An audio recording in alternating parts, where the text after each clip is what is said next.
사도행전 7장 59절 말씀 함께 찾아 읽겠습니다. 사도행전 7장 59절. 저희가 돌로 스데반을 치니 스데반이 부르짖어 가로되 주 예수여 내 영혼을 받으시옵소서 하고 무릎을 꿇고 크게 불러 가로되 주여 이 죄를 저들에게 돌리지 마옵소서. 이 말을 하고 자니라. 교회의 첫 번째 순교자입니다. 전도 한번 하고 돌에 맞아서 순교하는 스데반의 죽음이 사도행전 2장에서 교회가 시작이 돼서 첫 번째로 순교자를 낳게 됩니다. 돌에 맞아 죽었다 해서 석사, 스데반 석사. 베드로는 밖에서 전하다가 죽어서 박사고, 스데반 석사지요. 목사님들이 가짜 박사를 좋아해요. 그래서 가짜 박사가 제일 많은 직업이 목사다 신문에까지, 일반 신문에까지 났었습니다. 사람들이 그런 칭호를 좋아해요. 본질을 잡고 있으면 되는데 그런 걸 그렇게 매입니다. 우리 미국과 한국 간에 FTA를 체결했는데 아마 노무현 정부의 큰 업적으로 역사에 남을 겁니다. 그건 우리가 꼭 해야 되는 게거든요. 우리는 국토는 좁고 인구는 많은데 지하 자원이 없습니다.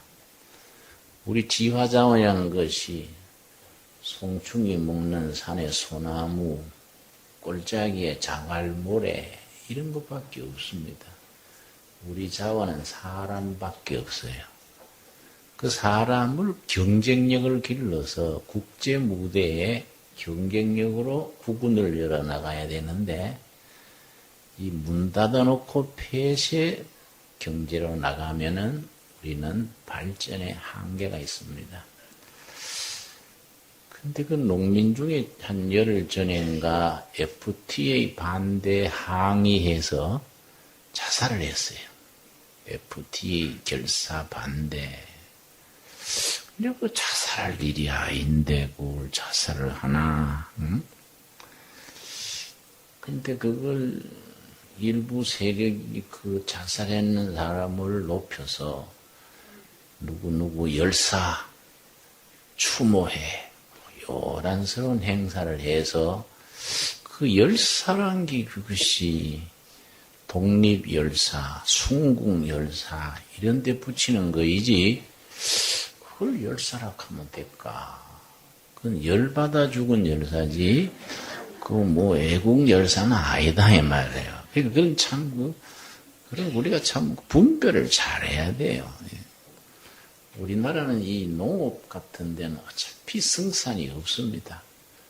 땅은 좁고 산이 많아서 이 가용 면적, 국민 한 사람 한 사람이 쓸 수 있는 땅, 학교, 관공서, 도로, 농토 다 합쳐서 160평밖에 안 돼요. 한 사람당. 이런 나라에서 농업을 해가지고는 구분이 열리지를 않습니다. 싱가포르 같은 나라는 아예 정부에서 법으로 농사를 못 짓게 해버려요. 싱가포르 같은 나라에서 농사 져가지고는 성산이 없다. 그래서 이광요 수상이 아예 법으로 농사업을 금해버렸어요. 그 대신에 그 옆에 말레이시아, 인도네시아 이런 데서 농산물은 사다 먹고 공산품을 만들어서 팔고 무역 중개업을 하고 국가 정책으로 그래 해버렸습니다. 근데 우리는 그렇게까지는 아니더라도 국가를 경영하는데 그런 거 참 모두 정부도 홍보도 잘해야 되고 국민들도 참 그걸 분별을 잘해야 됩니다. 자, 그건 지나간 얘기고요. 스데반이 이제 돌에 맞아 죽고 그때부터 교회 핍박이 시작되는 겁니다. 이제 그때는 교회가 하나밖에 없거든요. 예루살렘 교회 하나만 있을 때입니다. 그 7장 사이에 2장에서 7장 사이에 교회가 얼마나 부흥됐냐 하면은 요 핍박 받을 때 예루살렘 시내의 교인이 한 4만 명 되었을 것으로 대충 추산을 합니다. 4만 명 정도. 근데 이제 어떤 날은 베드로 사도가 성령 충만해서 설교를 하면 하루에 교인이 얼마가 불어났다 했습니까? 3,000명까지 불어난 예가 있는 겁니다. 아주 참 대영적 각성 운동이 예루살렘 시에서 일어났는데 예나 지금이나 그렇게 이제 부흥되면 마의 역사가 끼어드는 거예요. 그걸 방해하는 세력이 또 등장한단 말이에요.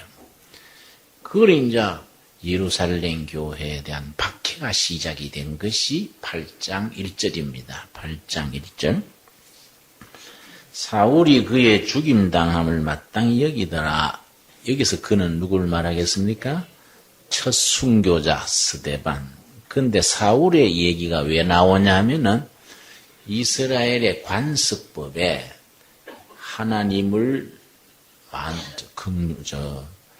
모독하거나 율법을 어기거나 이러면은 증인들이 있는 자리에서 일종의 민중재판이지요. 여론재판이지요. 돌로 쳐 죽일 수가 있는데 거기에 반드시 한 사람이 증인이 있어야 됩니다. 나중에 법정에 서가지고 이 사람 죽는 건 이런 이유로 죽었다. 그걸 증인 서줄 수 있는 아주 유식한 율법에 밝은 사람이 한 명 필요해요. 사울이 그 역할을 했던 거예요. 근데 그 사울이 나중에 다마스커스로 가다가 다메섹이지요.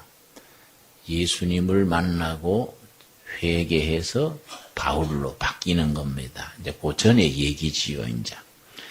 그날에 예루살렘에 있는 교회에 큰 핍박이 나서 스데반 집사 순교 뒤에 이제 본격적인 핍박이 시작이 되는 겁니다. 그런데 이 성령님의 역사가 그 속에 있는 겁니다. 왜냐? 그 핍박 속에 하나님의 복음 사역의 섭리가 있는 겁니다. 왜냐? 은혜 받고 예루살렘에만 똘똘 뭉쳐 있는 거예요. 그러면 세월이 가도 예루살렘 교회 하나밖에 없는 거이지요. 복음이 땅끝까지 확대돼야 되는데 예루살렘 교회에 똘똘 뭉쳐 있으니까 복음의 확산이 안 되는 겁니다. 그렇다고 누가 야 우리 흩어지자 해서 뭐 흩어질 것도 아니다 이 말이에요. 그때 핍박이 일어나는 겁니다. 핍박이 일어나니까 핍박으로 인해서 어떻게 됐느냐. 자, 다시 읽습니다. 그날에 예루살렘에 있는 교회에 큰 핍박이 나서 사도 외에는 다 유다와 사마리아 모든 땅으로 뭡니까? 흩어지니라. 일반 성도들이 뿔뿔이 살 길을 찾아서 흩어지는데 제 생각에는 사도들은 왜 지방으로 피신 안 했냐? 죽을 각오를 한 거예요. 스데반 집사만 순교할 게 아니다. 우리도 예루살렘 교회 지키다가 순교하자. 이런 각오했던 것 같아요. 사도들은 교회 중심을 딱 지키고 교회 일꾼들이 사방으로 흩어졌는데 여기에 성령의 역사가 있다. 왜냐? 사방으로 흩어져가지고 입 다물고 가만히 있는 게 아니다 이 말이지요. 가슴에 품은 복음을 입으로 전하는 거예요. 그것이 4절입니다. 4절. 그 흩어진 사람들이 두루 다니며 뭐라 그랬습니까? 복음의 말씀을 전할세. 이런 걸 이제 전화이복이라 그러지요. 화가 복이 된 겁니다. 핍박이 오니까 흩어지면서 복음이 사방에 넓혀진 겁니다. 그 흩어진 사람 중에 누가 있었느냐 하면은, 자, 5절이지요. 빌립 집사입니다. 초대교회 7 집사 중에 한 사람인 빌립이 사마리아 성에 내려가 그리스도를 뭡니까? 백성에게 전파하니. 빌립 집사가 어디로 내려갔다고요? 사마리아로 갔다는 게 특이합니다. 왜냐? 유대인과 사마리아인은 상종을 안 했습니다. 옆에 붙어 있어도 유대인들이 사마리아를 거쳐가면은 1시간에 갈 거리도 하루 종일 걸려서 돌려서 갔습니다. 왜냐하면은 서로 그렇게 왕따한 겁니다. 사마리아 사람들 알지요? 사마리아는 어떤 사람들이냐 하면 예수님 나시기 전 BC 587년에 바벨론 군대에 예루살렘이 함락됐지요. 죽고 포로로 끌려가고 남은 사람들이 있지 않습니까? 주로 하층민들이 남았다고요.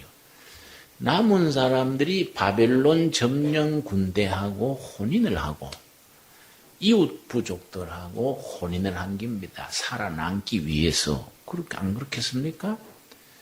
그 사람들이 말하자면 쉽게 말해서 틱이요. 틱이. 혼혈된 사람들. 뭐 좋은 표현이 아니죠. 틱이란 말이. 그런 식으로 왕따한 거예요. 사마리아 사람은 틱이다. 우리 정통 유대인이 아니다. 이래가지고 무시하는 겁니다. 그러니까 그 사람들도 기분 나쁘잖아요. 응? 우리가 그래 하고 싶어 했냐? 응? 나라 운명이 그런 데가 그런 거이지. 그 사람들도 기분 나쁘니까 서로 상종을 안 하는 겁니다. 근데 우리 요한복음 4장에 보면은 예수님이 사마리아 성을 지나갔지요? 사마리아 성을 지나가다가 우물가에 여인 한 명 만났지 않습니까? 이 대단한 겁니다. 왜냐? 그 당시에 유대인들은 사마리아를 통과해서 가지 않는데 예수님은 사마리아를 지나가다가 우물가의 여인한테 물 좀 달라 했더니 그 여인이 뭐라 그랬습니까? 유대인들은 우리를 상종 안 하시는데 당신 어떻게 사마리아 여인 나한테 물 달라 하십니까? 그 기억나시지요? 이게 아주 혁명적인 사건입니다. 그 당시의 관행으로는 아주 파격적이지요. 그만큼 예수님은 그 고정관념, 관행 이런 걸 무시해버린 아주 예수님은 그 사고가 그 당시로서는 혁명적인 거이지요. 그러니까 혁명적인 발상으로서 새로운 사고이로서 예수님이 등장을 한 거입니다. 결국 그런 것 때문에 핍박받아서 십자가에 죽으셨지만은 그런 우리 크리스찬이 된다는 것은 예나 지금이나 시대를 앞지르고 그릇된 관행, 사고방식, 전통을 넘어서야 되는 거이지요. 자, 그랬는데 이 빌립 집사가 그런 뜻에서 사마리아로 갔다는 것이 아주 파격적인 겁니다. 그런데 성령님께서 빌립 집사한테 심부름을 시킵니다. 자, 8장 26절. 주의 사자가 누굽니까? 성령님이지. 성령님이 빌립더러 일러 가로되 일어나서 남으로 향하여 예루살렘에서 어디로 가라고요? 가사로 내려가는 길까지 가라 하니 그 길은 광야 사막이다 이 말이지요. 가사는 요즘 말로 가자입니다. 가자 지구란 말 뉴스에 나오지요. 가자 지구에서 이스라엘 군과 팔레스틴 군이 전투했다. 가자 지구가 성경 가사입니다. 예루살렘에서 가자 지구 사이에는 물도 없고 인가도 없는 황무지 사막 땅입니다. 성령님이 그리 가라는 겁니다. 성령님이 빌립 집사한테 지시를 하는 겁니다. 그러니까 빌립이 성령님 물도 없고 사람도 없는데 그거 왜 가라 합니까? 이런 이의 없이 그냥 순종해서 그리 내려간 겁니다. 거기서 아주 참 우리 교회사에 역사적인 사건이 일어납니다. 첫 번째 아프리카 교인이 탄생하는 겁니다. 아프리카 교인이 첫 번째 나옵니다. 자, 27절 말씀, 27절. 일어나 가서 보니 어디 살아? 에티오피아 사람 곧 에티오피아 여왕 간닥의 모든 국고를 맡은 권세 있는 사람, 재무부 장관을 말합니다. 재무부 장관, 권세 있는 내시가 예비하러 예루살렘에 왔다가 돌아가는데 병거를 타고 선지자 이사야의 글을 읽더라. 에티오피아는 아프리카 지도에서 제일 꼭대기, 아프리카 북단에 있는, 그러니까 흑인이죠, 흑인. 그 성경에서는 구스, 에티오피아가 구스입니다. 거기에 재무부 장관이, 이 사람이 영성이 있었던가 봐요. 예루살렘에 예배하러 왔다가 돌아가는 겁니다. 그때 예배는 구약의 예배지, 구약. 유대교에 예배하러 왔다가 지금 귀국을 하는데, 이제 고관이니까 이제 병거, 일종의 이제 옛날 말이 끄는 가마지요. 가마를 타고 이제 돌아가는데, 성경을 읽고 있은 겁니다. 28절. 돌아가는데 병거를 타고 선지자 이사야의 글을 읽더라. 예수님 오시기 전 700년 전에 활동했던 이사야서를 읽는 겁니다. 그건 이제 두루마리지요. 양피지라 그러지요. 양피지. 파피루스. 그 이제 시냇가에 있는 갈대를 베어다가 이걸 갈아서 우리 문종이처럼 만드는 것이 그쪽의 종입니다. 이걸 이제 파피루스, 양피지지요. 거기다가 이제 성경 말씀을 쓰는 겁니다. 자, 29절. 성령이 빌립들어 이르시되 이 병고로 가까이 나아가라 하시거늘 빌립이 달려가서 선지자 이사야의 글을 읽는 것을 듣고 말하되 읽는 것을 깨닫느뇨. 구약 성경은 주로 음독을 합니다. 그냥 안 읽고 소리 내서 읽는 걸 음독 그러죠. 우리 성경을 소리 내 읽듯이 그 구약 성경 이사야서 53장입니다. 여러분 이걸 아셔야 돼요. 이사야서 53장은 성경 전체에서 가장 대표적인 메시아 예언장, 오실 메시아 그리스도의 오실 것에 대해서 가장 확실하게, 가장 분명하게 써놓은 장이 이사야서 몇 장이라고요? 53장. 이걸 무슨 장이라 하지요? 메시아 예언장. 요 부분을 읽는 겁니다. 지금 에티오피아 재무부 장관이 그걸 읽고 있는 겁니다. 그런데 이제 말을 거는 겁니다. 빌립 집사가 30절. 빌립이 달려가서 선지자 이사야의 글 읽는 것을 듣고 말하되 읽는 것을 깨닫느냐? 지금 읽으시는 것을 깨닫습니까? 그럼 물을 수 있겠습니까? 그 의미를 알겠습니까? 이렇게 물었더니 이제 그분의 대답이 31절. 대답하되 지도하는 사람이 없으니 어찌 깨달을 수 있느냐 하고 빌립을 청하여 병거에 올라 같이 앉으라 하니라. 이런 과정을 거쳐서 재무부 장관 옆자리, 마차니까 주로 자리가 2개 아니겠습니까? 옆자리에 앉았단 말이에요. 앉아서 잠깐 동안 성경 교사를 하는 겁니다. 32절. 읽는 성경 구절은 이것이니 일렀으되 저가 사지로 가는, 죽음으로 가는 사지, 죽을 자리로 가는 양과 같이 끌리었고 털 깎는 저 앞에 있는 어린 양의 잠잠함과 같이 그 입을 열지 아니하였도다. 이사야서 53장 7절입니다. 이사야서 53장 7절. 이제 십자가 죽음의 길로 가시는 예수님이 아무 변명, 아무런 저항하지 않고 털깎으로 가는 양처럼 묵묵히 자기 길을 가신 그걸 예언하는 이사야서 53장 7절의 말씀을 지금 이렇게 여기다가 인용을 하는 겁니다. 자, 그런데 34절 말씀. 내시가 빌립더로 말하되 청컨대 묻노니 선지자가 이 말한 것이 누구를 가리킴이뇨? 자기를 가리킴이뇨? 타인을 가리킴이뇨? 여기서 자기라는 건 누굽니까? 이사야 선지. 자기를 말합니까? 다른 사람을 말합니까? 이렇게 물었더니 이제 빌립 집사가 그런 게 아니고 앞으로 오실 메시아, 어린 양 예수님을 말하는 것이다. 이걸 쭉 설명을 한 겁니다. 설명을 했더니 그 재무부 장관이 총명했던가 봐요. 마음문이 열려서 복음을 깨닫고 예수님을 영접한 겁니다. 그 마차 위에서. 참 성령이 역사하시면 그렇거든요. 거기서 예수님을 영접을 하고 가다가 물 웅덩이가 있었던가 봐요. 내가 메시아를 깨닫고 믿게 됐으니 여기서 내가 세례를 받읍시다. 왜냐?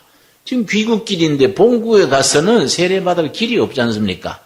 아프리카 전체 첫 번째 교인인데 누가 세례를 주겠습니까? 그러니까 빌립 집사한테 그 자리에서 가다가 세례를 받는 겁니다. 자, 그래서 34절이 그 말이지요. 우리 한번 같이 읽겠습니다. 내시가 빌립더로 말하되 청컨대 묻노니 선지자가 이 말한 것이 누구를 가리킴이뇨? 자기를 가리킴이뇨? 타인을 가리킴이뇨? 빌립이 입을 열어 이 글에서 시작하여 뭘 가르쳤습니까? 예수를 가르쳐 복음을 전하니 오실 메시아 어린 양이 바로 예수님이다. 이걸 찬찬히 가르쳤더니 복음을 깨달은 겁니다. 그래서 어떻게 했냐? 36절이 역사적인 절이지요. 다시 말씀드려서 아프리카의 첫 번째 거듭난 성도 본 어게인 크리스찬이 탄생하는 장면입니다. 지금 길 가다가 물 있는 곳에 이르러 내시가 말하되 보라 물이 있으니 내가 세례를 받음에 무슨 꺼리낌이 있느냐. 첫 번째 에티오피아 크리스찬이면서 아프리카 전체의 첫 번 크리스찬이 된 겁니다. 근데 이분이 그 에티오피아의 여왕 간다기의 신임을 받는 재무부 장관이니까 영향력이 있단 말이에요. 가서 본을 보이면서 복음을 잘 전했던 것 같아요. 나중에 어떻게 됐냐? 아프리카 전체에서 에티오피아가 첫 번째 크리스찬 국가가 된 겁니다. 그 전통이 쫙 크리스찬 국가로 내려와 가지고 20세기까지 우여곡절을 거쳐서 왔는데 지난번 우리 이승만 대통령 계시던 자유당 정권 때 에티오피아 황제 살라시의 황제입니다. 한국을 방문했습니다. 에티오피아가요 6.25 때 파병까지 해줬던 참 고마운 나라라고요. 그 황제 살레시아가 기독교 국가의 전통이 있는 황제가 우리나라로 와가지고 그때 이제 왕으로 와가지고서는 영락교회에서 예배를 드렸어요. 그 이제 뭐 텔레비에 신문에 다 방송이 되고 그랬습니다. 그런데 참 우리는 거기 참 좋았는데 살라시아 황제가 한국 방문하고 귀국해서 얼마 뒤에 공산혁명에 숙청을 당했어요. 죽임을 당했습니다. 그 과정이 참 이게 우리가 생각해 봐야 됩니다. 교회가 교회답지를 못하고 기독교가 본질, 성경의 가르침과 예수님이 가르침의 본질을 벗어나면은 껍데기로 뭐 기독교 국가다. 우리 집안은 기독교 전통이다. 나는 뭐 어려서부터 교회를 다녔다. 이게 안 된다. 본질에 있어서 정말 그 기억 성경적인 기독교의 내용이 있어야 되는 거이죠. 무슨 말이냐면은 자, 에티오피아가 기독교 국가가 되면서 황실의 보호를 받고 교회가 나라에서 땅도 주고 성직자가 되면은요 대접을 받는 거예요. 그렇게 하면서 에티오피아 교회의 성직자들이 왕실의 보호를 받고 귀족들과 지내고 교회가 아주 아주 부자 교회가 되면서 뭘 잃어버렸냐? 바닥 사람들, 민중, 민초들을 잃어버린 겁니다. 에티오피아 교회가 왕실, 귀족, 권력 있는 사람들 천에 서가지고 잘 나가는 교회가 돼버리고 농민들은 농노처럼 굶주리고 힘들고 사는 것이 벅찬데 교회가 그 사람들 편에서 복음의 진수를 터뜨리지 못했다 이 말이에요. 그러니까 밑바닥에 농민들이나 빈민들, 바닥 사람들은 왕정체제에 반대하고 교회에 대해서 반대하는 그런 한이 맺힌 겁니다. 그런데 에티오피아 농민들이 반농노 상태로 그 자녀들은 출세도 못하고 공무원도 못되고 길이 다 막혔어요. 한 가지 길을 터놨습니다. 육군사관학교는 갈 수 있는 거예요. 아무리 빈농의 자녀든 빈민의 자녀든 공무원이나 이런 거는 못 되는데 육사에 가가지고 왜냐면 국가 방위를 위해서 그런 사람들이 필요하니까 육사에 가가지고 장교되는 길은 열려 있었습니다. 그래서 가난한 농사꾼의 자녀들이 육군사관학교로 들어간 겁니다. 그럼 머리가 좋단 말이에요. 그리고 가난한 농민들의 자녀들이니까 마음속에 어떤 의협심이랄까요? 반항심도 있다 이 말이죠. 거기에 누가 파고 들어갔느냐? 공산당 세포가 파고 들어간 겁니다. 19세기, 20세기에 들어오면서 공산당 세포가 들어가가지고서는 그 사람들을 의식화하는 거예요. 비밀 서클을 만들었어요. 그래가지고 왕정타도 저 왕실과 귀족 편에서 백성들의 아픔을 모르는 기독교 타도 이런 운동을 일으킨 거예요. 그러니까 3학년, 4학년 비밀 서클이니까 졸업하고 나면 소위 계급장을 달잖아요. 이게 진급이 되는 겁니다. 중위, 대위, 소령 올라가가지고 이 군대 내에 딱 세를 뻗쳐서 공산혁명을 일으킨 겁니다. 그 공산혁명, 공산주의 쿠데타를 일으켜서 성공했어요. 그때 무자비하게 숙청을 한 겁니다. 맨 처음에 공산당 혁명을 맨 처음 반대한 데모가 어디서 일어났느냐 하면은 미국 선교사들이 에티오피아에 세운 기독교 학교, 미션스쿨이지요. 미션스쿨 고등학교, 한 학교 전체 학생들이 우리는 막시즘 공산주의 혁명을 반대한다. 그 학생들이 반대 데모를 한 거예요. 맨 첫 번째. 그랬더니 그 공산당 혁명 인사들이 이건 본보기로 처단하자. 이래가지고 혁명군들이 학교를 뺑 둘러쌌어요. 전부 포위해가지고서는 이 녀석들은 부르주아지의 앞잡이고 이거는 미제국주의의 앞잡이고 이거는 반민족주의자들이다. 이래가지고서는 총알로 죽이기도 아깝다. 전교생을 칼로 죽였습니다. 칼로. 총 앞에 칼 착금하지 않습니까? 그래가지고 전교생을 칼로 다 찔러 죽였는데 그 한꺼번에 죽일 수 있습니까? 소문이 퍼진다 이 말이야. 퍼지니까 그 학부형들의 부모들이 학생들의 학부형들이 와가지고 소문 듣고 팔을 동동 구르며 울고 불고 하는데 아랑곳 없어요. 전교생을 다 처단했습니다. 그 피가 운동장을 흘렀어요. 이 에티오피아 공산혁명 얘기입니다. 역사란 건 엄숙한 거예요. 물론 그 뒤에 공산정권이 더 엉망진창이니까 왕정보다도 훨씬 더 나쁘니까 이제 거기에 벗어나서 이제 에티오피아라는 나라가 재건 운동을 지금 하고 있습니다만은 이 과정을 가만히 보면요. 어느 시대나 교회가 교회에 닿다는 게 중요한 거예요. 교회가 교회에 닿다는 거. 왕실에 보호받고 귀족들과 같이 놀고 잘 나가는 사람들 교회에 지지받고 이런 거 보다가 민초 서민들의 가슴을 뜨겁게 해주고 백성들에게 희망을 주고 이런 거의 교회가 교회다워지는데 아주 중요한 거이지요, 여러분.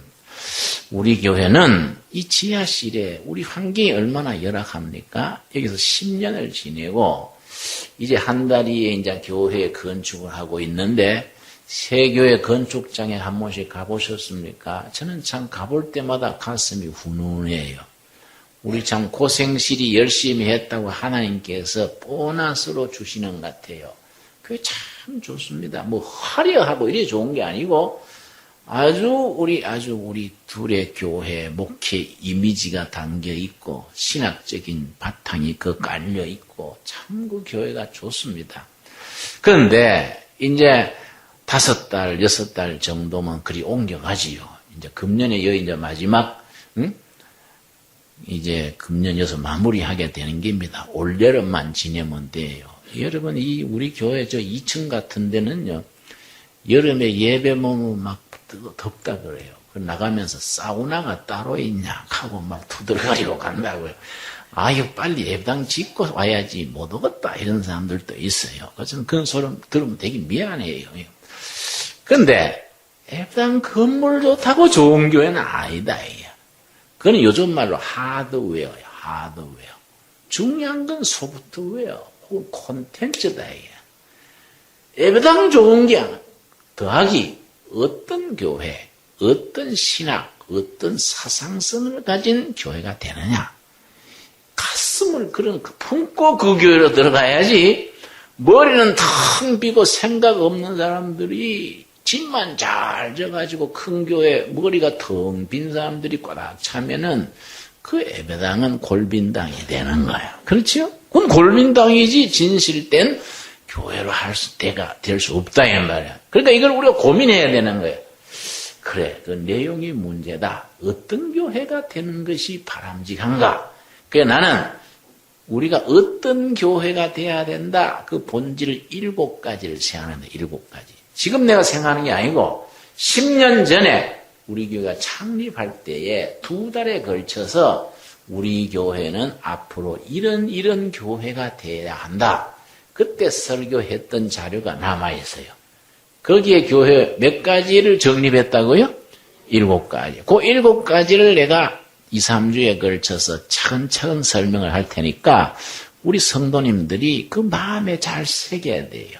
그 마음에 잘 새겨서 둘의 교회가 교회다운 교회의 본질을 구현해야지 그런 게 없으면은 우리가 주님 앞에 섰을 때 뭐이 너는 요란만 떨고 내용도 없이 그렇게 말이지 뭐 바람만 잡다가 왔냐 요즘 뭐 쉬운 말로 훅가시만 넣다가 왔냐 그 일본 말입니까 무슨 말입니까 그거 응? 뭐 와 하고 훅가시만 넣다가 내용도 없이 왔다 이게 응?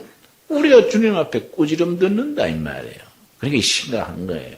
자 그런 본질적인 교회를 우리가 어떻게 이루어 가느냐 이게 우리만의 고민이 아니고 첫 교회 예루살렘 교회에서부터 이 고민이 시작된 겁니다. 6장 1절 벌써 6장 1절 말씀 사도행전 6장 1절 사도행전을 성령행전이라 하거든요. 성령께서 초대교회 사도들을 통해서 행동하신 영어로 액션하신 사도행전을 성령행전이에요.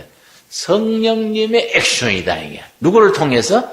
사도들을 통해서 성령께서 액션하신. 그래서 사도행전을 영어로 액트입니다. 액트. 행동하는 책이다 이 말이에요. 네, 우리들의 행동 이전에 누구의 행동이라고요? 성령님의 행동이다 이게. 성령님이 사도들을 통해서 오늘까지 우리 교회를 통해서. 사도란 말은 그 뜻 자체가요. 사도가 영어로 아포슬입니다. 아포슬. 아포슬은 보내심을 입은 자 이 말이에요. 보내심 입은 자. 어디로 보내는 겁니까? 삶의 현장 속으로. 공무원은 공직으로. 정치가는 정치 현장으로. 농사는 농사 들판으로. 교사는 강당으로. 보내심을 입은 자 아포슬 사도라 사도. 사도들의 교회, 사도 행전이지요. 자, 거기에 6장 1절에 보면은 첫 첫 교회 예루살렘 교회의 고민이 나옵니다. 6장 1절 말씀. 그때의 제자가 더 많아졌는데 헬라파 유대인들이 자기의 과부들이 그 매일 구제에 빠짐으로 히브리파 사람을 원망한데 사도행전 2장의 교회가 시작이 됐는데 6장이면 얼마 차이 아니지 않습니까? 그게 문제가 생긴 겁니다. 무슨 문제냐? 파벌이 생긴 거예요. 파벌이. 신파, 구파, 주류, 비주류. 주류는 어떤 사람이냐? 유대인들, 전통적인 사도들을 중심으로 처음 교회를 이룬 사람들이 주류입니다. 비주류는 누구냐? 나중에 해외에 살다가 온 사람들, 이사 온 사람들, 나중에 들어온 사람들, 그 사람들 헬라파라 그래요. 본래 있던 사람들은 유대파, 헬라파, 유대파 틈새가 벌어졌는데 무슨 불만이 생겼냐 하면은 보면은 교인들이 헌금 내는 걸 가지고 가난한 사람들을 구제하는 겁니다. 이웃 봉사도 하지만은 먼저 교인들 중에 어려운 사람을 돕는 거예요. 보면은 과부들이 생활 수단이 없으니까 헌금으로 생활비를 좀 보조했던가 봐요. 그런데 사도들이 다 유대인들이니까 전에 있던 과부들 사정을 잘 알지 않습니까? 사정을 잘 아니까 먼저 도와준단 말이에요. 나중 들어온 교인들은 사정을 잘 모르니까 도와주는 데서 빠지는 거이지요. 그러면 그걸 이해를 해야 된단 말이지요. 헬라파 유대인들이 이거는 정보의 문제구나. 대화의 부족이구나. 요즘 말로 커뮤니케이션에 문제가 있다. 사도들이 유대인 과부들은 사정을 잘 아니까 먼저 도와주는데 나중 온 교인들은 사정을 잘 모르니까 도와주는 데서 빠지는구나. 이 건의를 해야지. 이래 넓게 생각하면 되는데 예나 지금이나 예수 믿는 사람들이 속 좁은 거는 비슷했던 것 같아. 예수 믿는 사람들 이 골 아픕니다. 예. 술도 안 마시지요. 담배도 안 피우지요. 맨날 제정신으로만 있으니까 한 번 꼬부라지면 펴지질 않아요. 안 펴지면은. 그래서 판사 한 분 얘기를 들었는데요. 이 장로, 목사, 집사들끼리 소송이 붙으면 화해가 안 된대요. 화해가. 불신자들은 불러가지고 따져주고 자기들끼리 가서 소주 한 잔 먹고 그래. 니나 내나 도토리 키재기다. 잘해보자. 이러고 화해가 되는데 예수 믿는 사람들은요, 한번 소송이 붙으면요, 끝까지. 저 나는 사타이고 나는 천사다. 야, 그러니까, 이 천사의 이름으로 사탄은 망가져야 된다. 이래 나간대. 아주 그래서 신약, 구약 안만 읽어도 그게 안 되는 거예요. 그래, 신약, 구약이 안 들으면 뭐이 뜻습니까? 농약이나 지약이나 이런 게 나야지 약이 없는 거예요. 약이 없는 거예요. 근데 그때 교인이나 지금 교인이나 비슷했던가 봐요. 이런 넓게 생각하는 융통성이 없는 거예요. 그래가 시비가 붙던 거예요. 그런데 6장 2절이 참 멋있어요. 참 사도들이 말이지요. 현대적으로 공부한 사람이 아니라 가방끈이 짧은 사람들이다 이 말이에요. 사도들이 학력이 있습니까? 그런데 일 처리해 보면요, 멋있어요. 정말 이건 목회학 박사 문제가 아니에요. 2절 어떻게 했냐면은 12사대가 모든 제자를 불러 이르되 12사도가 자기들끼리 모여가지고 결정해서 사도회의를 따르시오. 이게 아니다 이 말이에요. 요즘 것도 당에서 결정해서 따르시오. 자꾸 잔소리 하려면 당교회 가버리시오. 이런 게 있잖아요. 이래 안 한 거예요. 다 모아가지고 아주 공동체적으로 아주 열린 체제로 개방적으로 어떻게 했냐면은 제자를 불러 이르되 우리가 하나님의 말씀을 제쳐놓고 뭐이지요? 공계를 일삼는 것이 마땅치 않다. 공계를 일삼는 것은 봉사활동, 헌금관리, 공동체 관리, 헌금, 구제 이런. 자, 교회 오는 것은 예나 지금이나 왜 오느냐 이야.